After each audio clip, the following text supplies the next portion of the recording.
네, 전체 화면 눌러주세요.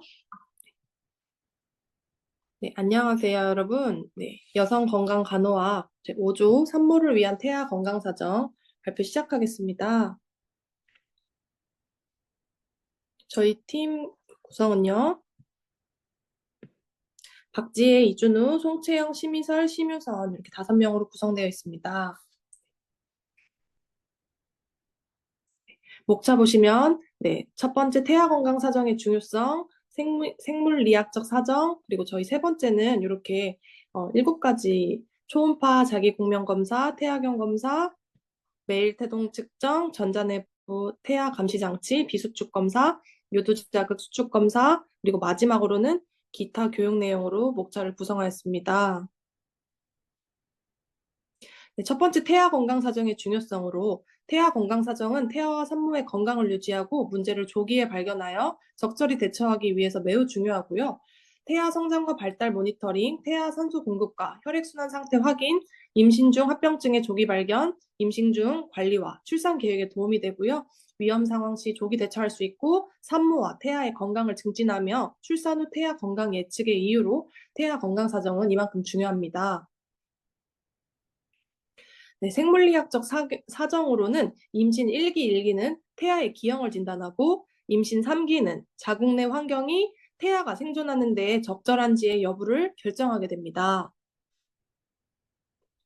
첫 번째 초음파입니다. 초음파는 여러분도 다 아시다시피 많이 해보셨을 거예요. 그래서 임신 그 시기와 정보를 여기 보시면은 임신 초에서 13주는 임신 여부 및 태아 상태를 확인하고 14주에서 19주, 20주에서 25주, 그리고 36주에는 태아의 성장 발달 상황 확인하고 있습니다. 그래서 11주에서 13주에는 다운 증후군 등의 염색체 이상을 살펴볼 수 있고요. 16주 이후에는 초음파를 통해서 태아의 장기와 해부학적, 구조적 기억 여부를 살펴봅니다. 오른쪽 그 그림 보시면 여러분도 다 아시는 요 쇠석이 자세, 이 자세로 골반 구조를 관찰하는 검사 질식 초음파인데요. 초기 임신하게 되면 한 4, 5주 정도 병원을 가게 되면 의사 선생님이 초음파로 그 배 위에다가 이렇게 젤 바르고 초음파 이렇게 하는 그 초음파는 아직 아기집이 안 보일 수도 있어서 질 내로 이렇게 삽입을 하는 초음파로 이렇게 보게 되는 경우도 있습니다. 그래서 더 이른 시기에 임신 한 4주, 5주 요 정도에 가도 질식 초음파를 하게 되면 임신 진단이 여부를 확인할 수가 있습니다. 그래서 방광을 채울 필요가 없어서 대상자의 불편을 덜어줄 수 있고요. 이 기능은 임신 1기에 자궁의 임신을 진단할 수 있고 배아의 성장과 기형을 확인하며 재태 연령을 확인할 수 있습니다.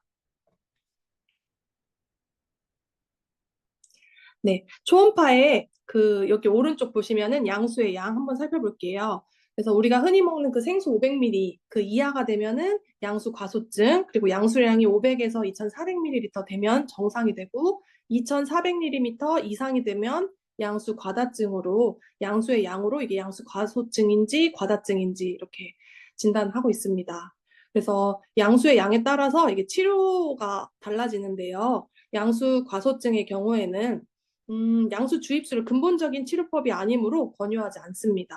그리고 반대로 양수량이 과다하게 되면 임산부의 호흡 곤란 및 통증이 심한 경우에는 양수의 양을 줄이는 양수 감압술을 시행하기도 합니다. 그래서 초음파는 진단 목적으로는 태아의 생존력, 재태 연령, 태아의 성숙도, 태아 해부학적 평가, 위치와 기능 안녕 요 진단 목적이 있습니다.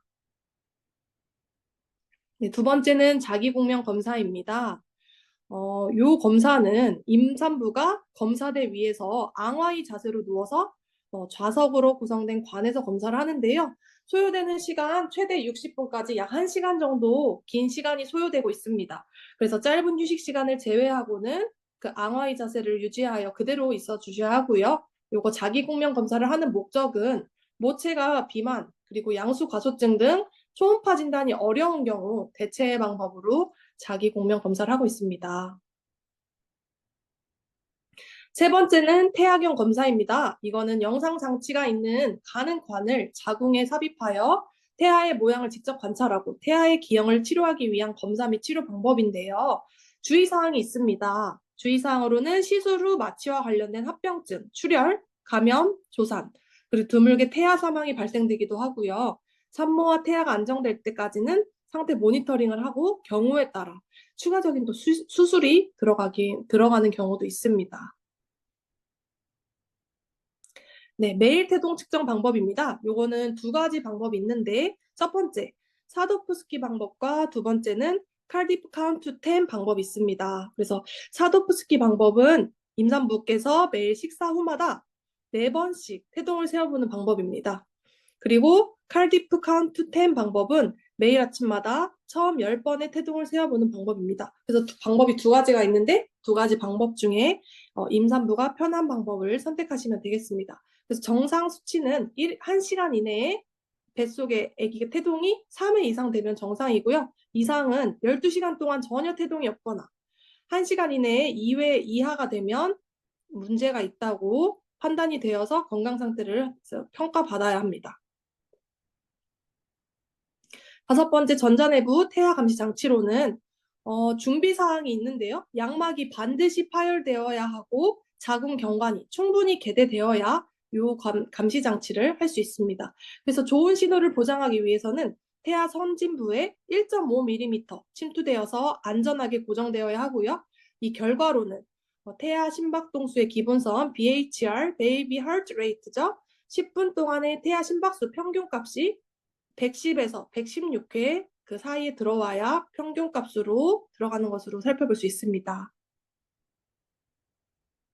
네, 여섯 번째 비수축 검사는요. 정의 볼게요. 태아가 움직일 때 심박동이 증가하는 것을 이용하여 태아 건강 상태를 간접적으로 평가하는 검사로 자극이 없어서 가장 흔히 시행되는 방법입니다. 이 검사 시기는 임신 32주 이후부터 시행 가능하고요. 고위험 임신군에 속하는 경우는 임신 32주 이전에 시행하게 됩니다. 그래서 검사 결과 살펴보시면 태아 심음이 기준선보다 15bpm 이상으로 상승하여 15초 이상 지속하는 것이 20분 동안 2회 이상 나타나는 경우, 네. 그리고 무반응인 경우는 40분 이상 충분한 태아 심박수의 증가가 없는 경우입니다. 그래서 요거는 저도 아기 임신 때 요거 비수축 검사 임신 32주 이후 때 가서 한 달에 한 번, 그리고 임신 마지막 막달 이제 아기 나오기 전쯤에 가가지고 요거 시행했던 기억이 있어요. 그래서 간호사가 들어와서 이렇게 배에다가 부착을 해주고 제가 기계를 여기 그림에 보이는 것처럼 스위치 이게 버튼이 있어요. 그래서 뱃속에 있는 그 아이의 태동이 느껴질 때마다 이렇게 스위치를 누르게 되면은 이 기계에서 이거 인식을 해가지고 그래프로 이렇게 뽑아주면 의사 선생님께서 판별을 해주시는 요거였다고 기억이 나고 있습니다. 네, 일곱 번째 유도자극 수축 검사인데요. 간접적인 방법으로 검사 전에 10분간 모니터를 관찰하는 동안 10분 내에 3회 이상의 자연적 자궁 수축이 있으면 시행할 필요가 없고요. 3회 이상 자연적 수축이 없으면 임산부께 10분간 유두를 마사지하고 잡아당기도록 하여서 이렇게 하는 이유는 뭐예요, 여러분? 네, 유두를 마사지하면 뇌하 수체 후엽에서 옥시토신이 방출되기 때문에 네, 자극이 없으면은 잡아당기도록 이렇게 하고 있습니다. 그래서 자극을 주어서 자궁 수축 빈도가 과하게 나타나면 자극을 중지하고요. 유두 자극으로 원하는 자궁 수축이 나타나지 않으면 옥시토식 작은 자궁 수축 검사를 다시 실시하게 됩니다. 기타 고용 내용 3가지 짧게 살펴보겠습니다. 산모의 역할은 해동 기록, 정기검진을 가셔야죠. 그리고 증상 및 보고를 하셔야 하는 의무가 있습니다. 갑작스러운 출혈, 복통, 양수 누출, 태동 감소 등의 이상이 있는 경우 즉시 다니던 병원에 연락을 취해 주셔야 합니다. 두 번째는 검사 중 느낄 수 있는 경험으로는 초음파 검사 중 젤리 도포, 배 위에다가 이제 초음파 때문에 젤리를 도포하게 되는데 차가움을 느낄 수 있고요. 비수축 검사 중 모니터를 배에 부착하에 검사 도중 움직임이 제한되는 경험이 있을 수 있습니다. 양수 검사 시 약간의 통증과 긴장감이 있을 수 있으면 안전하게 진행, 의료진의 보호하에 안전하게 진행하고요. 세 번째, 태아 건강 유지 방법으로는 균형 잡힌 영양 섭취와 규칙적으로 운동하시고 스트레스 관리 해주셔야 하고요. 정기적인 검진을 항상 병원에 가주셔야 해서 지속적으로 모니터링 해주셔야겠습니다. 네, 이상으로 저희 5조 발표 마치겠습니다. 감사합니다.